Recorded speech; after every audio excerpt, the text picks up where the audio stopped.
आज भी हमारे पास यदि कोई जानकारी नहीं होती है ना, तो हम तत्काल मोबाइल ऑन करते हैं और इंटरनेट से जानकारी ले लेते हैं।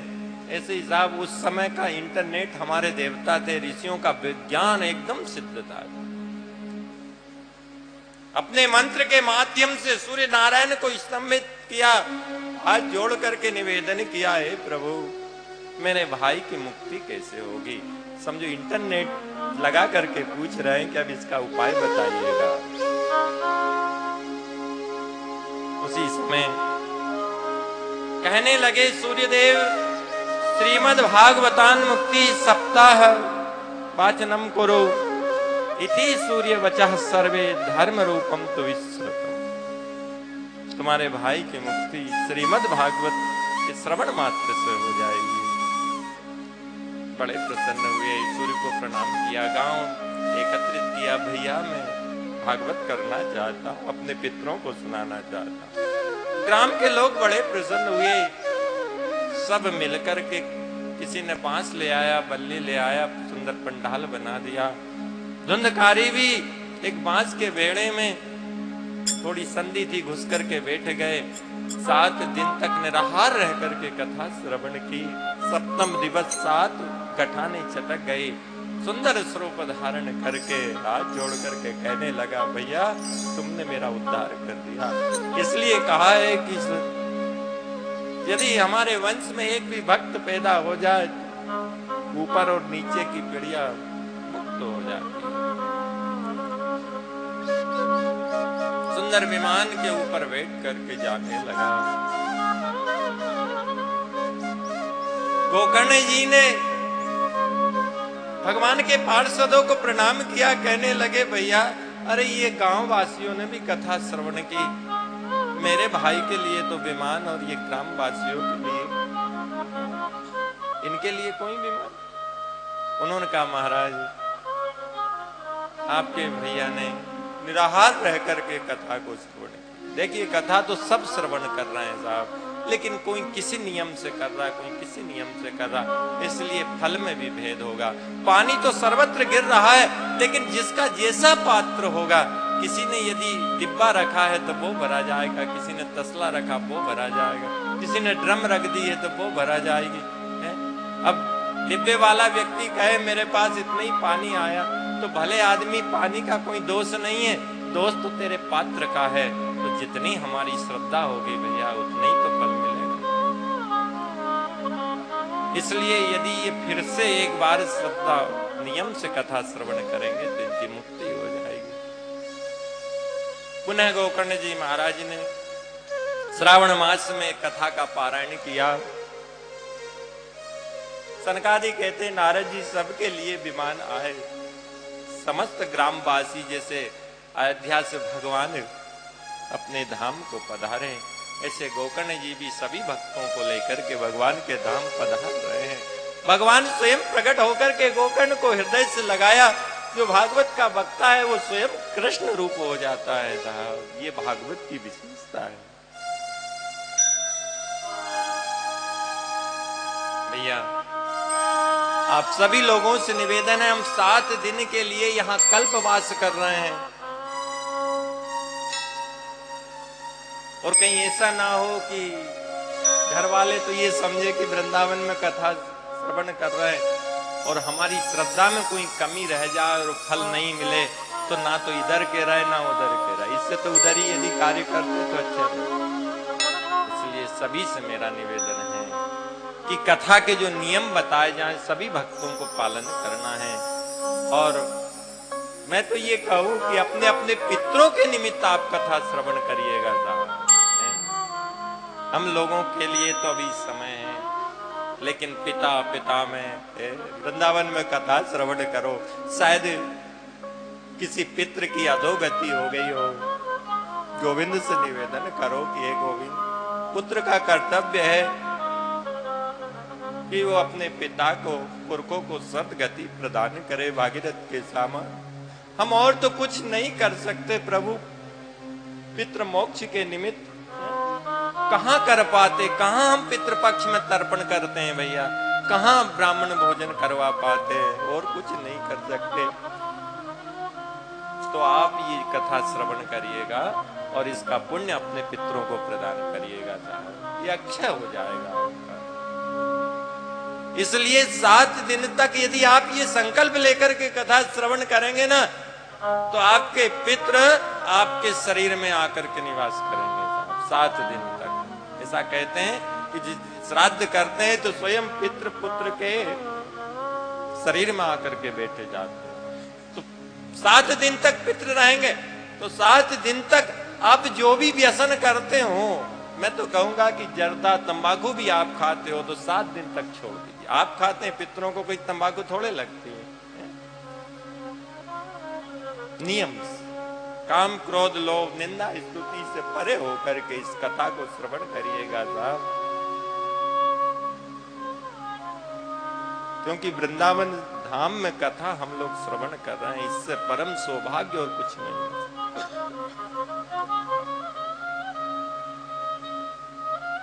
तो सनकादि कहते नारद जी सुना आपने, अब तो आपको भरोसा हुआ। उन्होंने कहा महाराज धन्य है भागवत की कथा, लेकिन भगवान एक बात तो बताइए, इस कथा के नियम क्या है? किस नियम से भागवत की कथा को श्रवण करना चाहिए? तो कहने लगे नारद जी,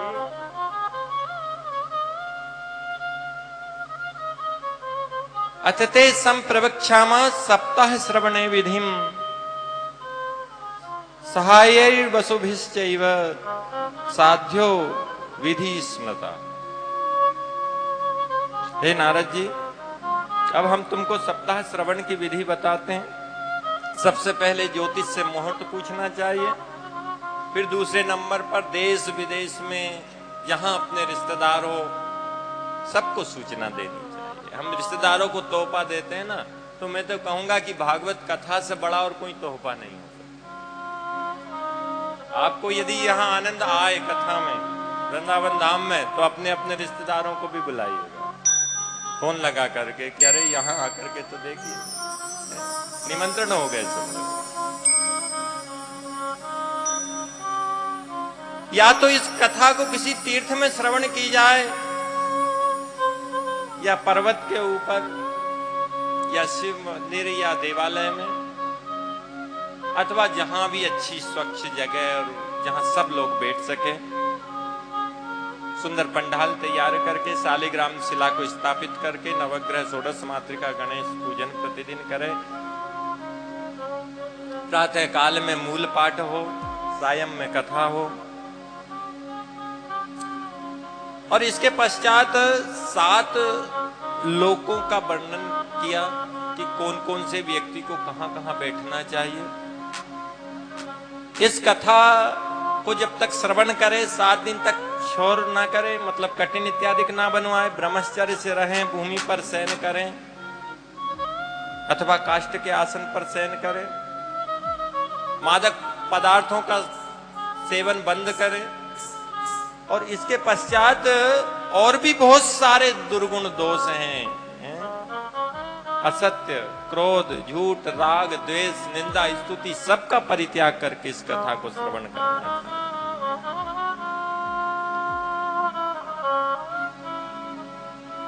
देखिए ये 7 दिन का अपना कल्पवास है। तो मैं तो ये कहूंगा कि यदि आप शाम को बिहारी जी के दर्शन के लिए जाएं तो एक एक आसन खरीद करके लाएं और माला और गोमुखी। आप देखेंगे वृंदावन में कई व्यक्तियों के गले में गोमुखी टंगी है। रिक्शे वाले भी राधा राधा शब्द का उच्चारण करते हैं। साहब क्या वृंदावन की विशेषता है। तो सादगी से रहते हुए, और मैं तो ये कहूंगा कि द्वादश अक्षर ओम नमो भगवते वासुदेवाय का आप लोग भी सभी जो पधारे 1.25 लाख जप भी करें। 100-125 जितनी माला हो जाए करें सब लोग। भजन करने के लिए तो आए हैं साहब, इसलिए गोमुखी माला खरीदें, आसन खरीदें और बढ़िया जप करते हुए इस कथा को श्रवण करें।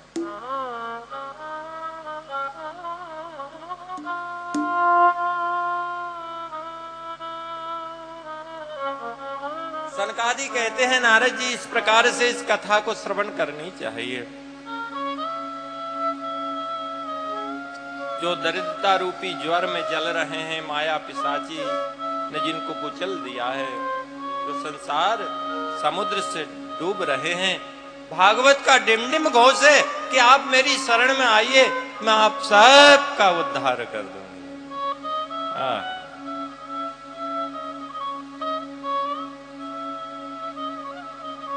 जब इस कथा के महात्मा को, इस कथा के नियम का वर्णन कर रहे थे ना, और इसके बाद कथा श्रवण कराई, और तो वहां पर एक आश्चर्य सब ऋषियों ने देखा, भक्तों ने, कि स्वयं सुखदेव जी महाराज भागवत के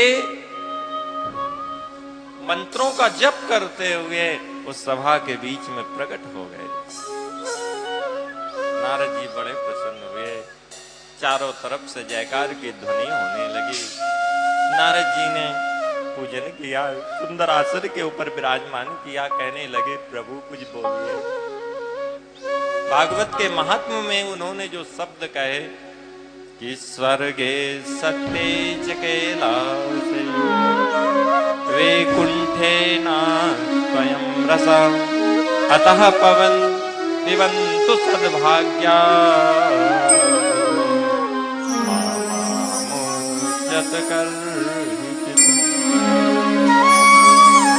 ऋषियों, ये आनंद ना तो कथा श्रवण का स्वर्ग लोक में है, ना कैलाश में है, ना बैकुंठ में है। आप सब लोग बड़भागी हो कि मृत्यु लोक में ही भगवत कथा श्रवण का आनंद जीवों को प्राप्त हो। देखिए उस सभा में इतना बड़ा आश्चर्य हुआ कि जिस समय भागवत के महात्म को कह रहे थे ना, तो उस सभा में प्रहलाद जी प्रकट हो गए, उद्धव जी प्रकट हो गए, अर्जुन प्रकट हो गए। प्रहलाद जी करताल बजाने लगे, उद्धव जी झांझ बजाने लगे, नारद जी वीणा का स्वर देने लगे, अर्जुन राग अलापने लगे, इंद्र मृदंग बजा रहे हैं, और चारों तरफ से संकीर्तन आरंभ हो गया। और उस संकीर्तन में रस बरसने लगा। हरि कीर्तन में रस बरसाओ बरसाओ, आओ जी कन्हैया प्यारे आओ जी कन्हैया प्यारे आओ। चारों तरफ से जब कीर्तन आरंभ हुआ, सब भक्तों ने कीर्तन प्रारंभ किया। उसी समय किशोरी जी के सहित मेरे ठाकुर जी प्रकट हो गए, जय जयकार होने लगी। नारद जी ने प्रभु के चरणों में प्रणाम किया। धन्य है भागवत की कथा। प्रभु ने कहा नारद जी वरदान मांगिए। देखो ये संत लोग, इन्हें अपने लिए कुछ नहीं चाहिए साहब। क्या मांगा नारद जी ने प्रभु? अरे यहाँ तो आपके बहुत सारे भक्त हैं, आप प्रकट हो गए श्रद्धा के कारण, लेकिन आगे जहां जहां भी भागवत की कथा सप्ताह हो प्रभु, ऐसा कोई जरूरी नहीं है कि सबके भाव मिल जाएं, सब में श्रद्धा उत्पन्न हो जाए। नहीं भी हो श्रद्धा प्रभु, लेकिन फिर भी आप कृपा करिएगा, यदि आप मेरे ऊपर प्रसन्न है प्रभु। जहां जहां आपकी सप्ताह की कथा हो, वहां पर आप किशोरी जी के सहित प्रकट हो जाइएगा नाथ। भगवान ने तथास्तु कहा है। इसलिए साहब जहां जहां सप्ताह यज्ञ होता है भागवत जी, तो प्रभु का साक्षात गोविंद का स्वरूप ही माना गया है। वहां वहां प्रभु अवश्य प्रकट हो जाते हैं। ये प्रभु का वचन है।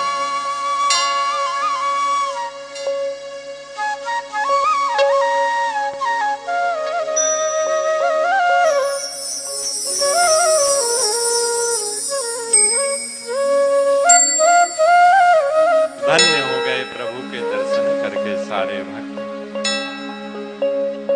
अब यहां पर बंधुओं, महात्मा पूर्ण हुआ। वैसे तो हमेशा कथा यहां विराम लेती है, लेकिन फिर भी सुख और परीक्षित का मिलन तो जरूरी है ना। आज प्रथम दिवस है, 7 दिन की कथा है, इसलिए आइए श्रीमद् भागवत पुराण के प्रथम स्कंद की कथा में हम सब मिलकर के प्रवेश करें। आपको एक बात मैं बता दूं कि ये भागवत कथा जो है ना, कल्प वृक्ष है साहब। कल्प वृक्ष के नीचे सारी मनोकामनाएं पूर्ण हो जाती है। ऐसे ये भागवत का वृक्ष हमारे ऋषियों ने कल्प वृक्ष कहा है। इसमें जो 12 स्कंद है वो मूल है उस वृक्ष के। 335 अध्याय उस वृक्ष की शाखाएं हैं और 18,000 पत्ते हैं इस वृक्ष के। इसकी छाया में जो भी व्यक्ति पहुंचा है, चाहे वो भक्ति लेकर के पहुंचे, चाहे सांसारिक इच्छाओं को लेकर के पहुंचे, सब प्रकार की इच्छाएं पूर्ण होती हैं। प्रथम स्कंद में 19 अध्याय हैं और 809 श्लोक हैं। और देखो, यदि विशेष रूप से अपन देखते हैं तो इसमें 19 अध्याय के साथ साथ 19 ही प्रश्न हैं और उनके उत्तर हैं। एक एक अध्याय के एक एक प्रश्न समझ लीजिए। श्रीधर स्वामी ने तो अपनी टीका में कहा है बंधुओं कि ये प्रथम स्कंद जो है ना, वो अधिकार स्कंद माना गया है और द्वितीय स्कंद को साधन स्कंद के रूप में स्वीकार किया है।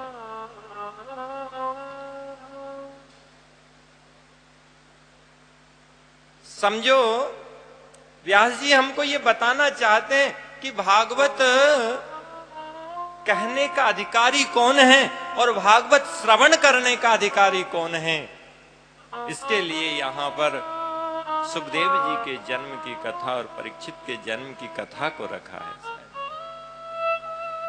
क्योंकि भागवत कहने का अधिकारी सुख के समान त्यागी होना चाहिए और सुनने का अधिकारी परीक्षित के समान विरक्त होना चाहिए। 4 लक्षण बताए हैं श्रोता के। सबसे पहला लक्षण तो उसमें ग्रहण करने का सामर्थ्य होना चाहिए। मैं जो कथा आपको बोल रहा हूं, ये कथा यदि आपको समझ आती है, मेरी भाषा ग्रहण करने की आप में क्षमता होनी चाहिए। नहीं तो मैं कुछ कहूं और सिर के ऊपर से निकले, कोई मतलब नहीं है। तो आप लोगों की समझ में आ रही है ना कथा, कि और निचले स्तर से चलूं थोड़ा। मुझे लग रहा है कि समझ आ रही है, और समझ आ रही है इसका मतलब नींद के झोंके नहीं आ रहे हैं। नींद के झोंके आने लगे तो समझ लीजिए ये सिर के ऊपर से जा रही है। दूसरा लक्षण है समझदार हो।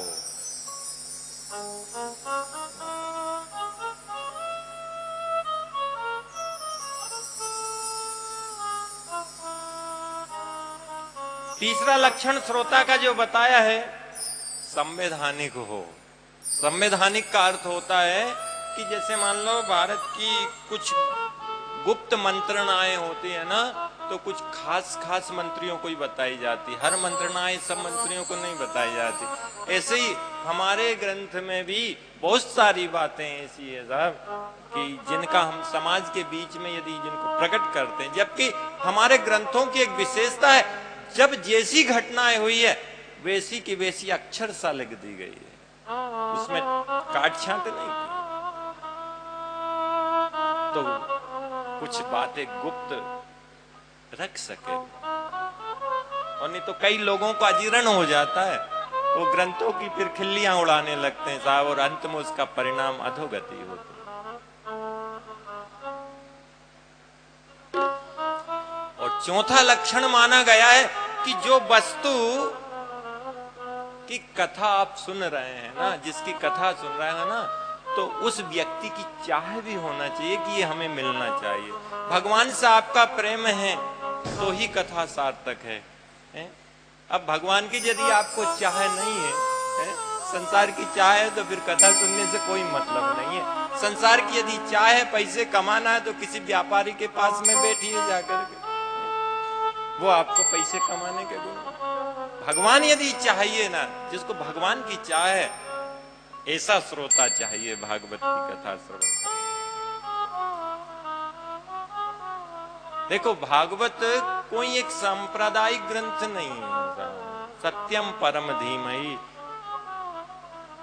मंगलाचरण में ही कह दिया है कि जन्माद्यस्य यतोन्वयादितिरस् चार्थे सविघ्नस्वराट् तेने ब्रह्म हृदय आदि कवयो मुह्यन्ति तेजो वारिमृदां यथा विनिमयो यत्र त्रिसर्गो मृषा धाम्ना स्वेन सदा निरस्तकुहकम् सत्यं परं धीमहि। सत्य स्वरूप परमात्मा की वंदना की है।